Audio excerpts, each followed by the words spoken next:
Iran, America, Israel का युद्ध अब मिडिल ईस्ट से भूमध्य सागर तक फैल चुका है। इस युद्ध में अब नाटो के सदस्य देश तुर्की की एंट्री हो चुकी है। ये वही तुर्की है जो पाकिस्तान से दोस्ती रखता है और भारत की मदद के बावजूद उसे दुश्मन की कैटेगरी में खड़ा करता है। तुर्की ने भारत के दोस्त साइप्रस की छाती पर फाइटर जेट तैनात कर दिए हैं। साइप्रस के उत्तरी हिस्से में तुर्की ने अपनी सैन्य मौजूदगी बढ़ा दी है। दरअसल अमेरिका और ईरान के बीच जो युद्ध छिड़ा हुआ है, उसकी आंच अब अलग अलग देशों में भी पहुंचने लगी है। हालात ये हैं कि अब भारत का दोस्त और छोटा सा द्वीप साइप्रस भी इसकी चपेट में आता हुआ दिख रहा है। तुर्की ने सुरक्षा के मकसद से इसके उत्तरी हिस्से में F-16 की एक फ्लीट लगा दी है। तुर्की के रक्षा मंत्रालय के मुताबिक उसने उत्तरी साइप्रस में 6 F-16 फाइटिंग फाल्कन लड़ाकू विमान और एयर डिफेंस सिस्टम तैनात किए हैं। तुर्की का कहना है कि ये कदम वहां रहने वाले तुर्क समुदाय की सुरक्षा को मजबूत करने के लिए उठाया गया है। तुर्की ने इन विमानों को उस क्षेत्र में तैनात किया है जिस पर उसने अवैध कब्जा कर रखा है। ये साइप्रस द्वीप का उत्तरी हिस्सा है, जिसे दुनिया में सिर्फ तुर्की ही स्वतंत्र देश के रूप में मान्यता देता है। वहीं द्वीप का दक्षिणी भाग अंतर्राष्ट्रीय स्तर पर मान्यता प्राप्त साइप्रस के नियंत्रण में है और वो यूरोपियन यूनियन का सदस्य भी है। तुर्की ने इस इलाके में लड़ाकू विमान तैनात करके अपनी सुरक्षा मजबूत करने का दावा किया है।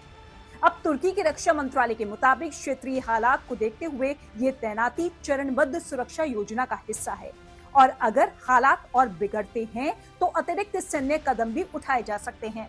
दरअसल ईरान से जुड़े तनाव के कारण पूरे इलाके में सैन्य गतिविधियां बढ़ गई है। पिछले सप्ताह साइप्रस में स्थित ब्रिटेन के RAF अग्रोत्री एयरबेस पर एक ईरानी ड्रोन गिरा था। सुरक्षा अधिकारियों का मानना है कि ये ड्रोन लेबनान के ईरान समर्थित संगठन हिजबुल्लाह की ओर से दागा गया हो सकता है। अब इस घटना के बाद यूरोपीय देशों ने भी साइप्रस में अपनी सैन्य मौजूदगी बढ़ानी शुरू कर दी है। हालांकि एक्सपर्ट्स का मानना है कि अगर पश्चिम एशिया का युद्ध और फैलता है तो साइप्रस जैसे रणनीतिक द्वीप भी इसकी चपेट में आ सकते हैं। तुर्की ने यूरोपीय देशों की ओर से साइप्रस में सैन्य तैनाती बढ़ाने की आलोचना की है। तुर्की का कहना है कि इससे द्वीप अनावश्यक रूप से संघर्ष में खिंच सकता है। इसी बीच हालात तब और गंभीर हो गए जब नाटो की एयर डिफेंस सिस्टम ने पिछले हफ्ते तुर्की के हवाई क्षेत्र में घुसी एक बैलिस्टिक मिसाइल को मार गिराया। ये मिसाइल ईरान से दागी गई थी। इसके बाद तुर्की ने ईरान को चेतावनी दी कि उसके हवाई क्षेत्र की ओर कोई और मिसाइल ना भेजी जाए। भारत के करीबी मित्र देशों में शामिल साइप्रस के आसपास बढ़ती सैन्य गतिविधियां भी नई चिंता पैदा कर रही है। तुर्की नाटो का सदस्य देश है। नाटो के अनुच्छेद 5 में कहा गया है कि किसी एक सदस्य देश पर हमला होता है तो वो सभी देशों पर हमला माना जाएगा। लेकिन ईरान पर हमले के दौरान यूरोप के नाटो सदस्य देश अमेरिका के साथ खुलकर अब तक मैदान में नहीं उतरे हैं। ब्रिटेन ने सिर्फ अपना एयरबेस इस्तेमाल करने की परमिशन दी है, जबकि फ्रांस और जर्मनी जैसे देश अब भी ट्रंप का उस लेवल पर समर्थन नहीं कर रहे हैं। और इधर युद्ध फैलता जा रहा है, जिसका असर पूरी दुनिया पर होना शुरू हो चुका है।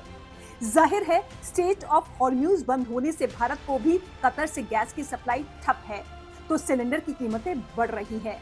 वहीं मिडिल ईस्ट से तेल का आना बंद हो चुका है और तेल जिस पर सब कुछ निर्भर है, तो भारत पर भी इस युद्ध का असर महंगाई बम के रूप में फूट सकता है। फिलहाल आज की वीडियो में इतना ही। ऐसे ही वीडियो को देखते रहने के लिए चैनल को लाइक और सब्सक्राइब जरूर करें।